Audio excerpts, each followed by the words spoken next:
In this video of the Intro to Oxygen Plant Procurement series, we will be reviewing Planning for Maintenance Spare Parts. Spare parts are extra parts of key PSA plant components. Many PSA plant parts need to be replaced after specified periods of time due to wear. Manufacturers specify predetermined intervals for part replacement. The manufacturer has designed their equipment with part replacement in mind.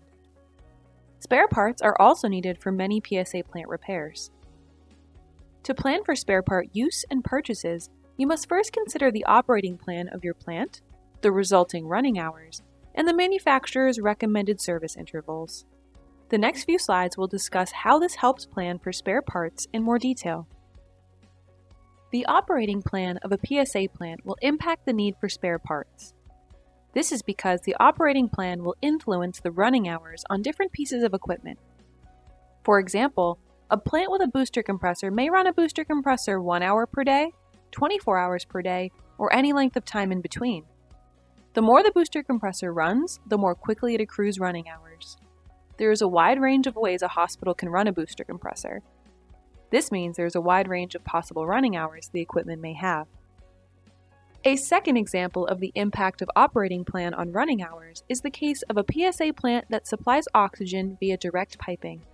If the PSA plant is always running because it supplies oxygen directly to a medical oxygen pipeline, running hours will be accrued much more quickly than a plant that does not run constantly. Let's explore the concept of running hours in more detail. Running hours are the total number of hours a machine has functioned over its life. Spare parts are needed based on a schedule of running hours, not months or days. Using hours to track equipment use is more accurate as different plants run different hours per day. Plants with operating plans that require equipment to run more will reach higher running hours sooner. The table on this slide shows an example of this for a 2,000-hour service interval. If a plant runs 24 hours every day, service at 2,000 hours would be needed after 83 days. If running 12 hours every day, 2,000-hour service would be needed after 167 days.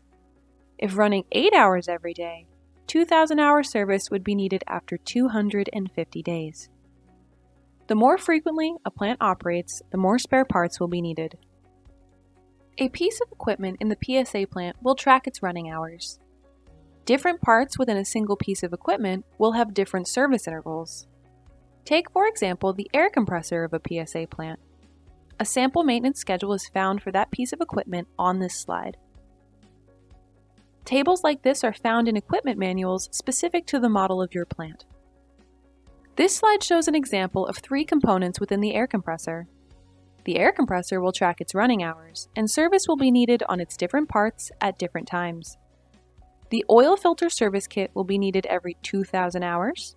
Service on the oil separator is needed every 4,000 hours, and service on the thermostatic valve is needed every 8,000 hours. Even though the parts are all in the air compressor, they require service at different intervals.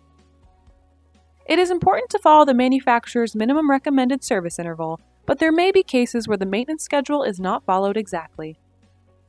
If plant performance is impacted by an issue with a part, it may need to be replaced earlier than expected.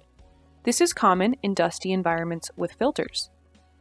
Conversely, if a plant is not frequently operated, a manufacturer may include a clause in the maintenance schedule to perform service intervals at 4,000 hours or once per year, whichever comes first. In summary, the spare parts planning process starts with understanding the operating plan. Know how often your PSA plant and its components will run to better understand the expected running hours. Understand the running hours of your PSA plant. For example, explore what 2,000 hours means to your plant. Is that 80 days, 160 days, 250 days? Lastly, understand the minimum recommended service intervals outlined by the manufacturer in the manuals. Use the service intervals and the running hours expected to plan and budget for spare parts. Understanding the operating plan, running hours, and service intervals allow you to estimate spare parts quantities. Hospital managers often order spare parts for a full year or for several years. Develop a list of parts needed for that period of time and send the list to the manufacturer to confirm that no parts are missing from the list. Why budget for spare parts? Hospital management may assume that because a plant is operating fine, spare parts can be skipped on the annual budget. This is not the case. A lack of spare parts can lead a plant to break down, and a non-functional PSA plant means there's a loss of oxygen source for the patients, there's unplanned spending on emergency commercial oxygen, and you could pay much more to repair the plant than the spare parts would have cost. Spare parts may be expensive, but a broken PSA plant will cost more to repair. Spare parts can be purchased directly from the manufacturer or through an authorized distributor. Spare parts must match the manufacturer, model, and serial number of your equipment. Be sure to use the serial numbers for your equipment. Manufacturers may keep the model numbers they are selling the same, but change the parts of the system. Avoid receiving incorrect parts by using the serial numbers. It is common to purchase several years' worth of spare parts with the initial PSA plant procurement. When purchasing spare parts, keep in mind that it often takes weeks or months or longer for the specialized parts to arrive. This must be considered during preventative maintenance planning. Good spare parts management is essential to keeping a PSA plant running well. Spare parts are often replaced after long intervals, such as a few months. Spare parts are not often available locally, so ordering and shipping can take time and need to be factored into planning. There is no standard way for spare parts to be managed, but there are a few common systems. First is the system where all spare parts are stored at the hospital or facility home to the PSA plant.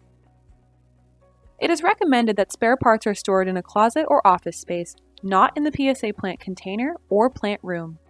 Storing parts in the plant room, often in cardboard boxes, can present fire hazards, accessibility issues, and often does not support organized equipment management. The second method is for the spare parts to be part of a centrally managed inventory and storage system. For instance, the Ministry of Health could keep all spare parts at a central medical storage facility until they are needed for maintenance. A third method is for the supplier to manage spare parts. Though the plant owner has purchased the parts, the supplier keeps them and brings them for preventative maintenance visits. The supplier may keep these parts with a local partner or at their factory. Managing spare parts could be a combination of these methods. For example, 5 years' worth of spare parts could have been purchased by the plant owner. The hospital may have 1 year's worth of spare parts on site to manage, while the supplier is responsible for the remaining 4 years' worth of spare parts. Having a spare part on hand when a repair is needed means that the plant can be operational again in 1 to 2 hours. If the part must be ordered, the plant could be down for 1 to 2 months, or longer. Stay organized and know what is in stock at all times. Establish a minimum acceptable number of spares. Order more parts as soon as you reach your minimum acceptable number. Record the manufacturer and part number for every spare part. Where possible, integrate the PSA plant spare parts into any existing hospital equipment management system. Identify someone who will be responsible for spare parts. Their role will include developing the list of spare parts that will be needed based on the minimum recommended service intervals and plant operation. Understand the management system for spare parts, including who approves the spare parts budget, who gets the quote from the source of spare parts, who places the order, where the parts are shipped, and how they are stored and tracked. Understand the procurement channels for your spare parts. Is the manufacturer the only source of spare parts? Are there local authorized distributors? Keep inventory to ensure there are always parts available, including keeping in mind a minimum acceptable number of spares. Save money and lives. Plan, manage, and budget for spare parts. We hope that you have enjoyed this introduction to spare parts. This is the final video in the Intro to Oxygen Plant Procurement video series. If you have questions about this video series or require additional support, please use the Request Support function on the BHI Oxygen website.